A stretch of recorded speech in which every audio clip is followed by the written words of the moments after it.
Good morning student. मैं हूं विनय और स्वागत है आप सभी का साइंस इजी है यूट्यूब चैनल में, जहां आपकी हर एक साइंस प्रॉब्लम को इजी किया जाता है। तो दोस्तों, हम आज एक टॉपिक जनरल साइंस का लेकर चलते हैं। इससे पहले हम क्लास 11th और 12th की 2 वीडियोस पोस्ट कर चुके हैं, आप प्लेलिस्ट में देख सकते हैं। आज एक बड़ा ही अच्छा टॉपिक है जो आपके जनरल साइंस का बड़ा महत्वपूर्ण बिंदु बन जाता है। यहां से आपकी कक्षा 10 से लेकर सवाल आते हो या फिर आपके कंपटीशन लेवल में भी मानव नेत्र से संबंधित प्रश्न पूछे जाते हैं। तो आज हमारा टॉपिक रहेगा मानव नेत्र। हम इसको बेसिक से स्टार्ट करेंगे और फिर सारे प्रश्नों की बात करेंगे कि आखिर मानव नेत्र से अभी तक कौन कौन से प्रश्न पूछे गए हैं और आगे कौन कौन से प्रश्न आने की संभावना है। तो शुरू करते हैं। मानव नेत्र, जैसा कि आपको दिख रहा है स्क्रीन पर, मैंने यहाँ पर एक मानव नेत्र की संरचना बनाई है। मैंने नेत्र की आंतरिक संरचना बनाई हुई है। जैसा कि आप सभी को पता है, नेत्र वास्तव में गोलाकार होता है। अगर अंदर से बात करें तो नेत्र गोलक इस प्रकार का होता है। और एक बड़ा ही छोटा सा प्रश्न आ जाता है कि जो नेत्र गोलक है इसका व्यास कितना होता है। तो आप एक अनुमान लगा सकते हैं कि नेत्र गोलक का व्यास 2.3 mm होता है, 2.3 सेंटीमीटर। तो यहां मैंने एक नेत्र गोलक बनाया हुआ है जो नेत्र गोलक की आंतरिक संरचना है। वास्तव में नेत्र गोलाकार होता है और इस नेत्र गोलक का व्यास 2.3 सेंटीमीटर माना जा सकता है, लगभग 2.3 सेंटीमीटर। तो नेत्र गोलक का व्यास लगभग 2 सेंटीमीटर होता है। यह नेत्र की आंतरिक संरचना आपको दिखाई दे रही है। नेत्र का जो सबसे बाहरी परत होती है, नेत्र की सबसे बाहरी परत जो हमारी आघातों से भी रक्षा करती है, यानी बाहर से आने वाली चोट से रक्षा करती है, और वो है भाई तुम्हारा नेत्र का दृढ़ पटल। ये तुम्हारे नेत्र का दृढ़ पटल कहलाता है। ये सबसे बाह्य परत है जो आपको इस समय ये सफेद वाला हिस्सा नजर आ रहा है, ये वास्तव में दृढ़ पटल ही है। और ये पूरे अंदर का गोला जो हमारा नेत्र का अंदर का हिस्सा है उसमें भी ये परत मौजूद होती है, सबसे बाहरी परत। इसको अंग्रेजी में स्क्लेरा भी कहा जाता है। अगर इसके बाद अंदर की ओर बात करें तो दृढ़ पटल के बिल्कुल अंदर एक दूसरी परत मौजूद होती है। मैं बना देता हूं दूसरी परत। दृढ़ पटल के अंदर की ओर एक परत मौजूद होती है और इस परत का ये दाहिना हिस्सा, इधर वाला हिस्सा, इस परत के राइट हैंड साइड वाला हिस्सा कहलाता है रक्तक पटल। क्या कहलाता है भाई? रक्तक पटल कहलाता है। और इसी को कहते हैं चोरॉइड। इस रक्तक पटल को ही इंग्लिश में चोरॉइड भी कहा जाता है। तो एक चीज समझ में आई कि दृढ़ पटल तो होता है वो सफेद वाला हिस्सा जो नेत्र का सबसे बाह्य हिस्सा है, और जो दूसरा पटल आपको नजर आ रहा है रक्तक पटल, ये क्या है?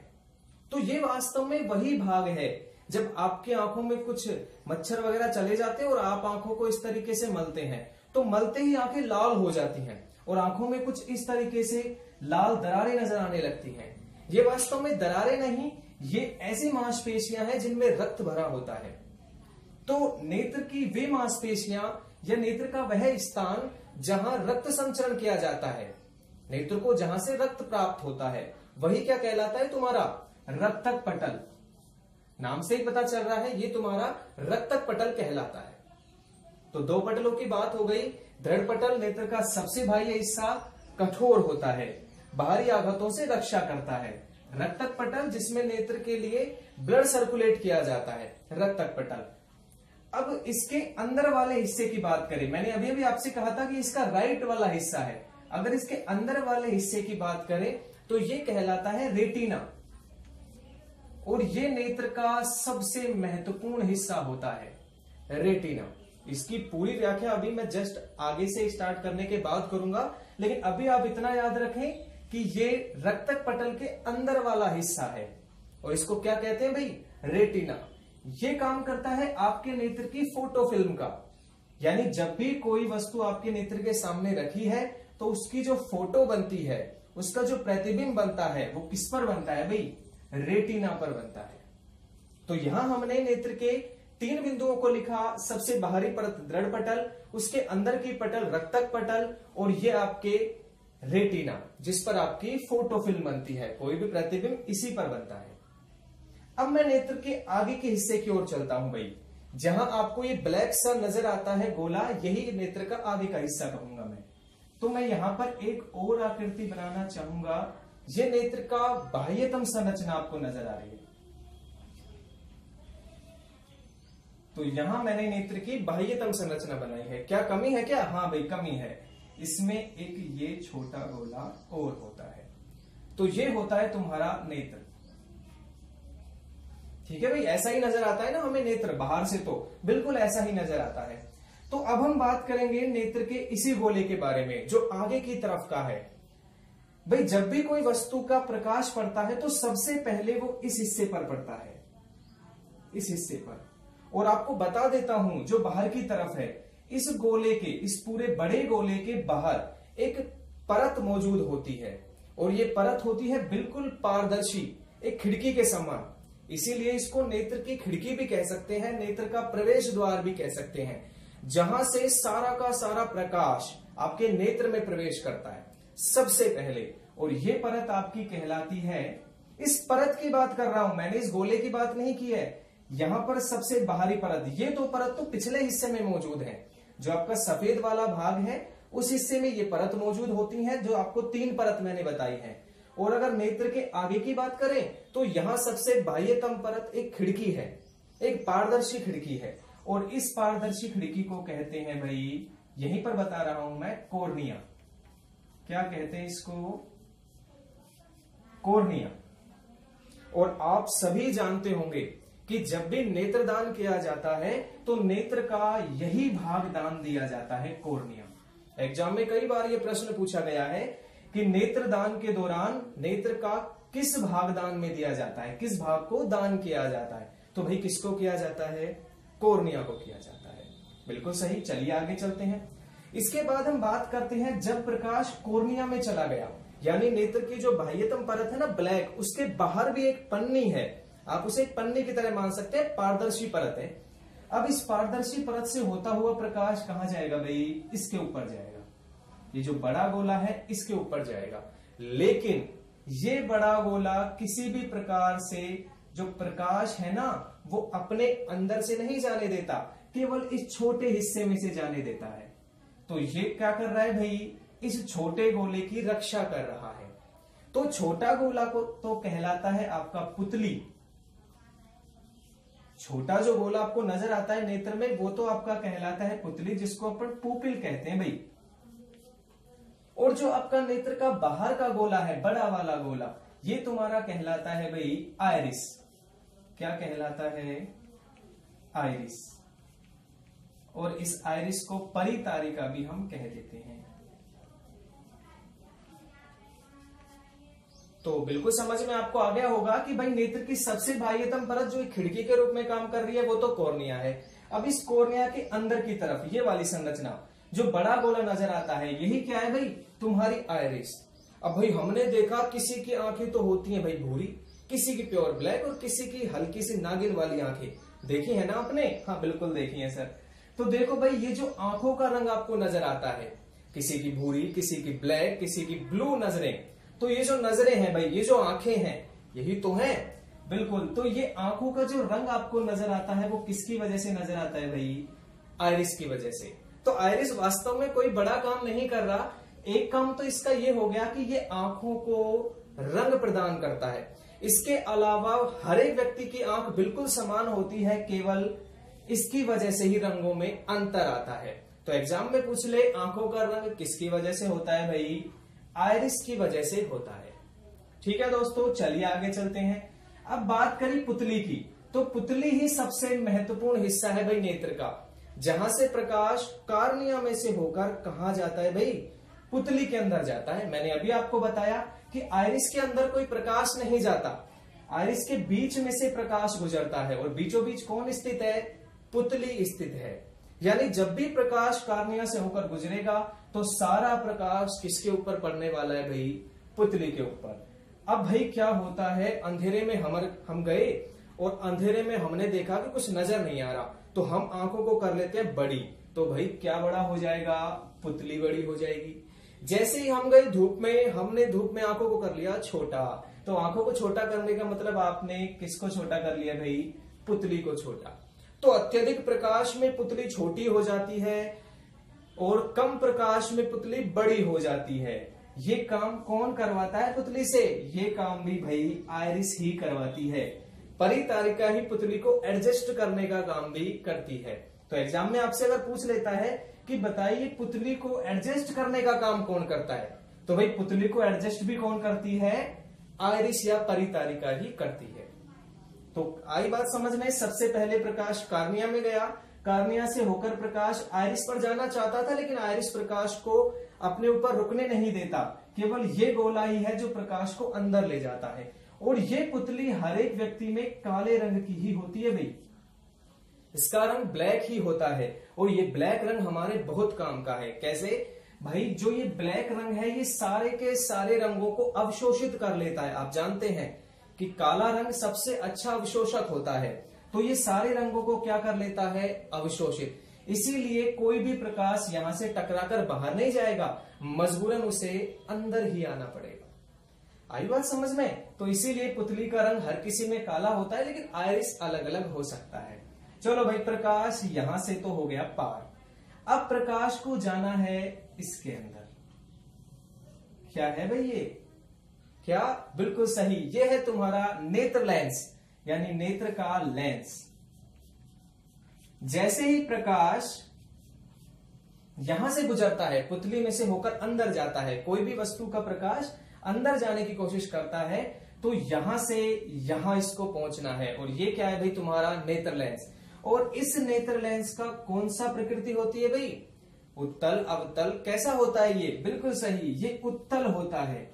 और उत्तल में भी अगर आपसे पूछ ले तो इसको कहते हैं उभयोत्तल, यानी दोनों तरफ से उत्तल।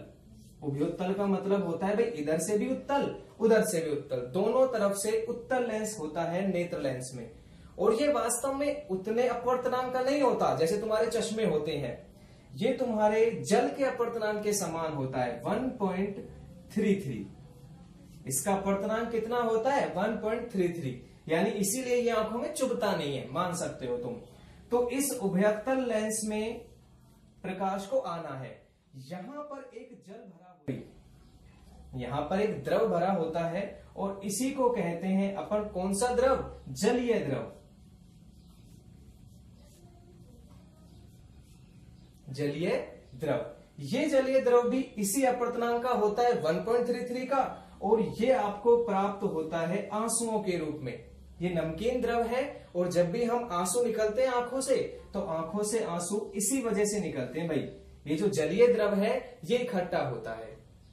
आपसे एग्जाम में पूछ लेता है, बताइए जलीय द्रव किस ग्रंथि द्वारा निकल आ जाता है, यानी नेत्र में ऐसी कौन सी ग्रंथि है जो ये स्रावित करती है, तो भाई उस ग्रंथि का नाम है लैक्राइमल। याद रखें, इस ग्रंथि का नाम भी कई बार पूछा जाता है कि लैक्राइमल ग्रंथि की वजह से ही आंखों में क्या आते हैं भाई, आंसू आते हैं। चलो भाई, आंसू तो इसकी वजह से आते हैं, लेकिन हम जैसे ही सुबह उठते हैं, सुबह उठते ही हमारी आंखों में देखिए आपको एक चिपचिपा द्रव नजर आता है पीले रंग का।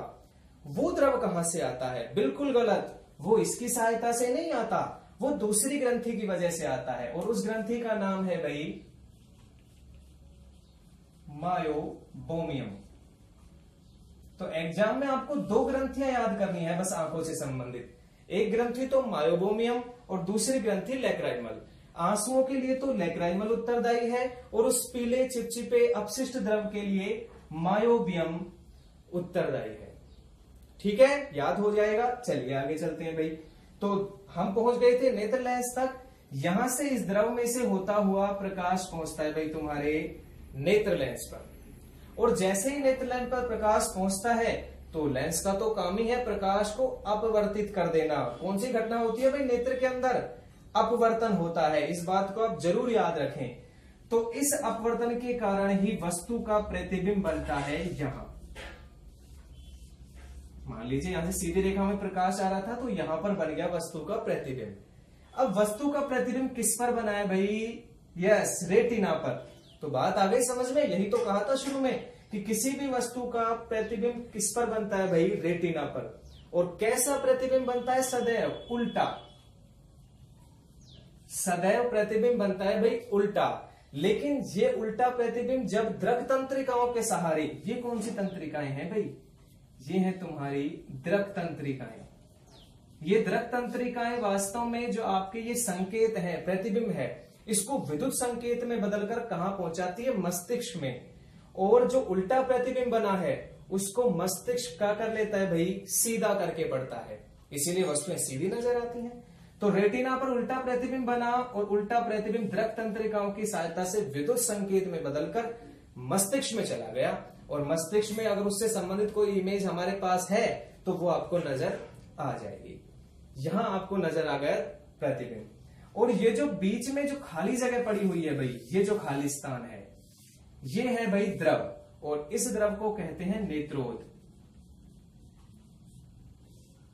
इस द्रव का नाम क्या है भाई, नेत्रोद। इसको विट्रियस ह्यूमर भी कहते हैं भाई, और इसको एक्वस ह्यूमर कहते हैं। जलीय द्रव को तो एक्वस ह्यूमर और नेत्रोद को विट्रियस ह्यूमर कहते हैं। तो ये नेत्रोद का जो अपवर्तनांक है वो इस जल से थोड़ा सा अधिक होता है। तो बीचों बीच क्या भरा होता है भाई, नेत्रोद भरा होता है। तो बन गया प्रतिबिंब। हमने शुरुआत की एक छोटी सी चीज से और लास्ट में हमने प्रतिबिंब को बना के दिखा दिया नेत्र की सहायता से। अब छोटी सी बात करता हूं इस रेटिना की, क्योंकि ये सबसे महत्वपूर्ण बिंदु है भाई। नेत्र का सबसे महत्वपूर्ण भाग है रेटिना। इसी पर फोटोफिल्म की वजह से, फोटोफिल्म कह सकते आप इसको, और इसी पर हमारा प्रतिबिंब बनता है, उल्टा प्रतिबिंब बनता है। तो रेटिना पर आपके पास दो चीजें होती हैं, ध्यान से सुनिए, मैं यहां लिख रहा हूं। रेटिना पर आपके पास दो प्रकार की सेल्स होती हैं, कोशिकाएं होती हैं। पहली कोशिका तो आपकी होती है भाई रोड सेल्स। रोड सेल का मतलब होता है सलाखें। रोड मतलब आपकी जो छड़ है या सलाखें। और दूसरी आपके पास होती है भाई कोन सेल।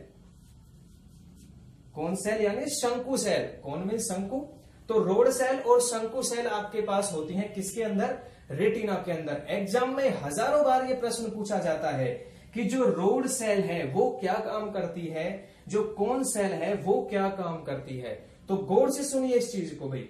जो आपकी रोड सेल है वो वास्तव में रेटिना के अंदर की सेल है, और ये आपको अंधेरे में देखने लायक नेत्र प्रदान करती है, ज्योति प्रदान करती है, तीव्रता प्रदान करती है। यानी कई बार आप बिल्कुल अंधेरे में भी छोटी वस्तुएं देख पाते हैं।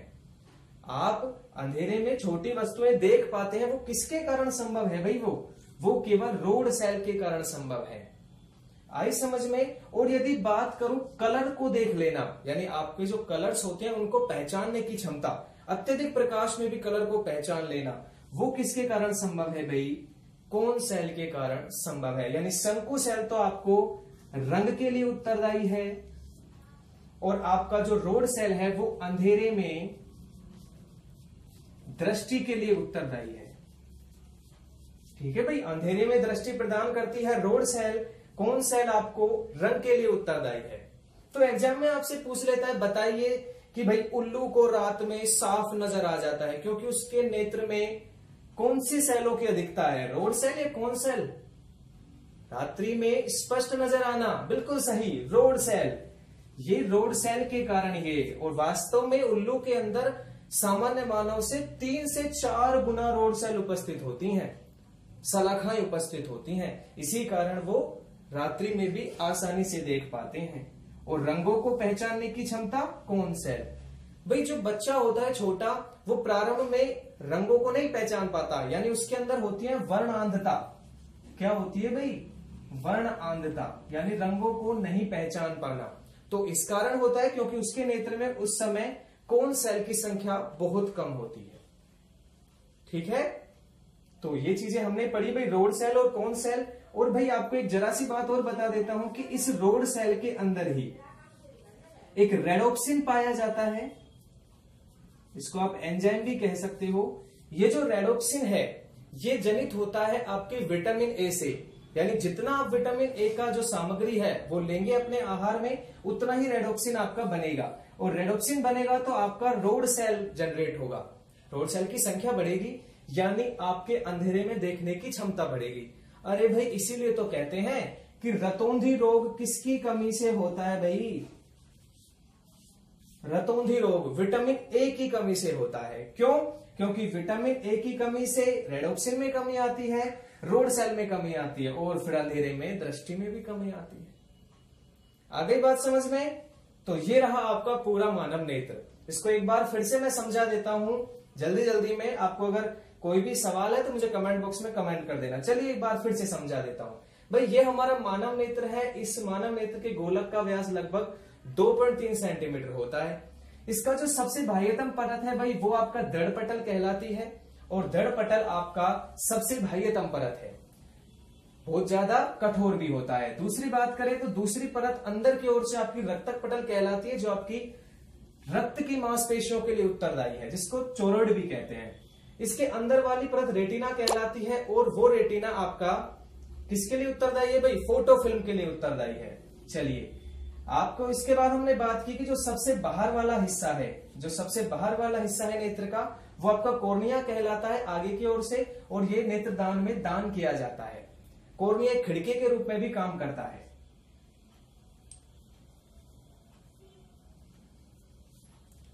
तो कॉर्निया एक खिड़की के रूप में भी काम करता है। इसके बाद कॉर्निया के अंदर चलते हैं तो हमें यहां पर मिल जाता है एक इस तरीके का आकार जो आप देख सकते हो बाहर से। यहाँ आपको एक बड़ा गोला और एक छोटा गोला। बड़ा गोला आपका आइरिस कहलाता है, जो पुतली को एडजस्ट करता है। सारा प्रकाश पुतली में से होकर अंदर जाता है। पुतली काले रंग की होती है और नेत्र के रंग किसके कारण होते हैं भाई? आइरिस के कारण होते हैं, परितारिका कारण होते हैं। इसके बाद प्रकाश यहाँ पहुंचता है, यहाँ जलीय द्रव उपस्थित होता है। इस जलीय द्रव का अपवर्तनांक भी लगभग जल के समान होता है और ये जलीय द्रव उत्सर्जित करती है लैक्राइमल, जो आंसू के लिए उत्तरदायी है। लेकिन जो चिपचिपे पदार्थ के लिए उत्तरदायी है भाई, आंखों में से जो अपशिष्ट पदार्थ पीले रंग का चिपचिपा द्रव निकलता है, वो आपका मायोबियम ग्रंथि के कारण होता है। इसके बाद नेत्र लेंस मिलता है। नेत्र लेंस का अपवर्तनांक भी आपको पता है और ये उभयोत्तल प्रकृति का होता है। एक छोटी सी बात जो छूट गई कि भाई नेत्र लेंस कौन पकड़ के रखता है यहां, तो आपको बता देता हूं। इस नेत्र लेंस को पकड़ने का काम करती हैं आपकी पक्षमाभी पेशियां। बड़ा ही महत्वपूर्ण प्रश्न यहां से बनता है भाई, पक्षमाभी पेशियां। पक्षमाभी पेशियां क्या करती हैं कि इस नेत्र लेंस को पकड़ के रखती हैं और भाई बढ़ती उम्र के कारण ये पक्षमाभी पेशियां शिथिल हो जाती हैं और फिर नेत्र लेंस सही ढंग से क्या नहीं कर पाता? अपनी फोकस दूरी चेंज नहीं कर पाता। आपको दूर की वस्तुएं देखनी है तो आपकी फोकस दूरी को बढ़ा देता है, लेंस को बड़ा कर देता है। कौन? पक्षमाभी पेशियां। अगर आपको पास की वस्तुएं देखनी है तो आपके जो लेंस का फोकस है उसको कम कर देता है, फोकस दूरी को घटा देता है। कौन भाई? पक्षमाभी पेशियां। अब जब बुढ़ापे में पक्षमाभी पेशियां ही खत्म हो जाती हैं, शिथिल हो जाती हैं, तो ये छोटा बड़ा कर नहीं पाता लेंस को और इसी वजह से नेत्र में देखने में समस्या आती है। उसके बाद हमने बात की रेटिना की। तो भाई रेटिना के अंदर दो सेल पाई जाती हैं, एक रोड सेल शलाखाएं और आपकी शंकु सेल, कोन सेल। जो रोड सेल है वो आपको अंधेरे में दृष्टि के रूप में काम में ली जाती है और कोन सेल हमारे रंगों को देखने के प्रति हमारी उत्तेजना को वृद्धि करती है, बढ़ाती है।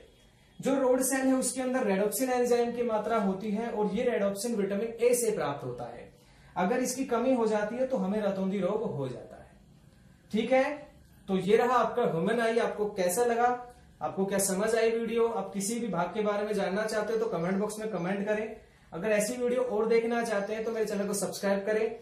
दोस्तों वीडियो को लाइक करें और आपके सारे सवाल मुझे कमेंट बॉक्स में पूछें। धन्यवाद वीडियो देखने के लिए। आपका दिन शुभ हो। इससे आगे हम नेत्र की दृष्टि दोष की वीडियो लेकर आएंगे। अगर आप वो देखना चाहते हैं तो चैनल को जरूर सब्सक्राइब करें। Thank you so much.